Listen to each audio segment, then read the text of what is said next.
Hi friends, welcome to my channel.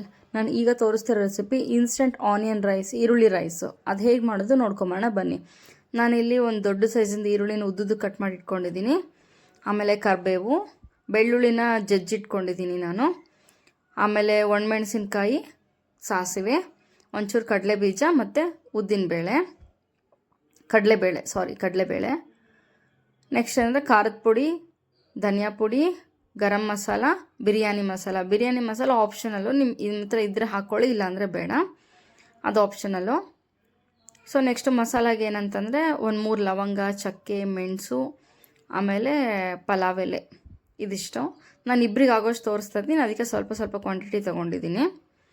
So next ಒಂದು ಬಾಣಲಿ ಇಡೋಣ. ಬಾಣಲಿ ಕಾದಿದ ನಂತರ ಎಣ್ಣೆ ಹಾಕೋಣ. ಎಣ್ಣೆ ಕಾದಿದ್ದಾದ್ಮೇಲೆ ನಾವೇನು ಮಸಾಲ ತೊಗೊಂಡಿದ್ವಲ್ಲ, ಸ್ಪೈಸಸ್ಸು, ಆ ಸ್ಪೈಸಸ್ ಹಾಕಿ ಒಂದು ಸ್ವಲ್ಪ ಫ್ರೈ ಮಾಡ್ಕೊಳ್ಳೋಣಂತೆ. ನೆಕ್ಸ್ಟು ನಾವು ಸಾಸಿವೆ ಹಾಕೋಣ. ಸಾಸಿವೆ ಸಿಡ್ದಿದ್ದಾದ್ಮೇಲೆ ನಾವು ಕಡಲೆಕಾಯಿ ಮತ್ತು ಕಡಲೆಬೇಳೆ ಹಾಕೋಣಂತೆ. ಹಾಕಿ ಅದನ್ನು ಫ್ರೈ ಮಾಡ್ಕೊಳ್ಳೋಣ. ಹೈ ಫ್ಲೇಮಲ್ಲಿ ಮಾಡಬೇಡಿ, ಸೀದೋಗ್ಬಿಡುತ್ತೆ. ಅದು ಫ್ರೈ ಆದಮೇಲೆ ನಾನು ಜಜ್ಜಿಟ್ಕೊಂಡಿರೋ ಬೆಳ್ಳುಳ್ಳಿ ಹಾಕಿ ಅದನ್ನು ಸ್ವಲ್ಪ ಫ್ರೈ ಮಾಡ್ಕೊತಾ ಇದ್ದೀನಿ. ಈ ಬೆಳ್ಳುಳ್ಳಿ ನಿಮಗೆ ಇಷ್ಟ ಆಗುತ್ತೆ ಅಂದರೆ ಜಾಸ್ತಿನೇ ಹಾಕ್ಕೊಳ್ಳಿ. ಆಮೇಲೆ ಗುಂಟೂರು ಮೆಣಸಿನ್ಕಾಯಿ ಒಂದೇ ಒಂದು ಹಾಕ್ತಾಯಿದ್ದೀನಿ ಟೇಸ್ಟಿಗೆ.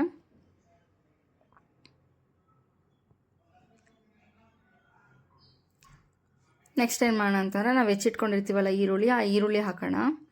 ಈರುಳ್ಳಿ ಹಾಕ್ಬಿಟ್ಟು ಆಮೇಲೆ ಕರಿಬೇವು ಹಾಕಿ ಅದನ್ನು ಫ್ರೈ ಮಾಡ್ಕೊಳ್ಳೋಣಂತೆ.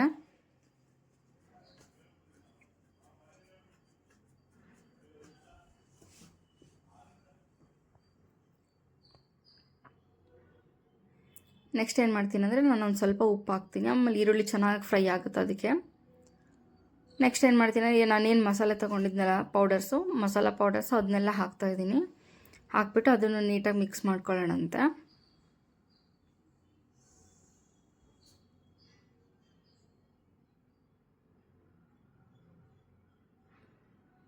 ಇದು ಈರುಳ್ಳಿ ಎಲ್ಲ ಕುಟ್ಕೋಬೇಕು ಆ ಮಸಾಲೆ, ಆವಾಗ ತುಂಬ ಚೆನ್ನಾಗಿರುತ್ತೆ ಟೇಸ್ಟು.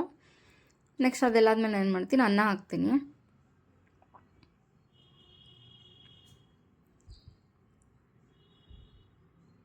ಅನ್ನ ಹಾಕಿ ನೀಟಾಗಿ ಕಲಿಸ್ಕೊಳ್ಳೋಣಂತೆ.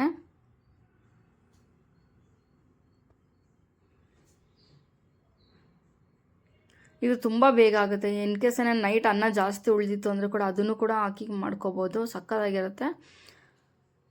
ನೋಡಿ, ಈ ಥರ ಆಗುತ್ತೆ ಕಲಿಸ್ಕೊಂಡ್ರೆ. ನಿಮಗೆ ಖಾರ ಎಲ್ಲ ಜಾಸ್ತಿ ಬೇಕಂದರೆ ಜಾಸ್ತಿ ಹಾಕ್ಕೊಳ್ಳಿ. ಒಂದು ಸಲ ಟ್ರೈ ಮಾಡಿ, ನಿಮ್ಮೆಲ್ರಿಗೂ ಇಷ್ಟ ಆಗುತ್ತೆ. ನೋಡಿ, instant onion rice ready to eat. ತುಂಬ ಚೆನ್ನಾಗಿರುತ್ತೆ. ನನ್ನ ಚಾನಲ್ ಸಬ್ಸ್ಕ್ರೈಬ್ ಮಾಡಿಲ್ಲ ಅಂದರೆ ಈಗಲೇ ಸಬ್ಸ್ಕ್ರೈಬ್ ಮಾಡಿ ಸಪೋರ್ಟ್ ಮಾಡಿ. ಆಮೇಲೆ ನಿಮ್ಮ ಮನೇಲಿ ಏನಾದರೂ ರೈಸ್ ಉಳಿದಿತ್ತು ಅಥವಾ ಏನಾದರೂ ಬೇಗ ಟೈಮ್ ಲೇಟ್ ಆಗಿಬಿಟ್ಟಿತ್ತು, ಎಲ್ಲಾದರೂ ಬೇಗ ಹೋಗಬೇಕು ಅಂತಂದರೆ ಈ ಥರ ರೈಸ್ ಇನ್ಸ್ಟೆಂಟಾಗಿ ಮಾಡ್ಕೋಬೋದು. ಟೇಸ್ಟ್ ಮಾತ್ರ ಸಖತ್ತಾಗಿರುತ್ತೆ. ಒಂದು ಸಲ ಟ್ರೈ ಮಾಡಿ, ನಿಮ್ಮೆಲ್ರಿಗೂ ಇಷ್ಟ ಆಗುತ್ತೆ. Thank you so much. Thanks for watching my channel. ನನ್ನ ಚಾನಲ್ ಸಬ್ಸ್ಕ್ರೈಬ್ ಮಾಡಿಲ್ಲ ಅಂದರೆ ಈಗಲೇ ಸಬ್ಸ್ಕ್ರೈಬ್ ಮಾಡಿ, ನನಗೆ ಸಪೋರ್ಟ್ ಮಾಡಿ.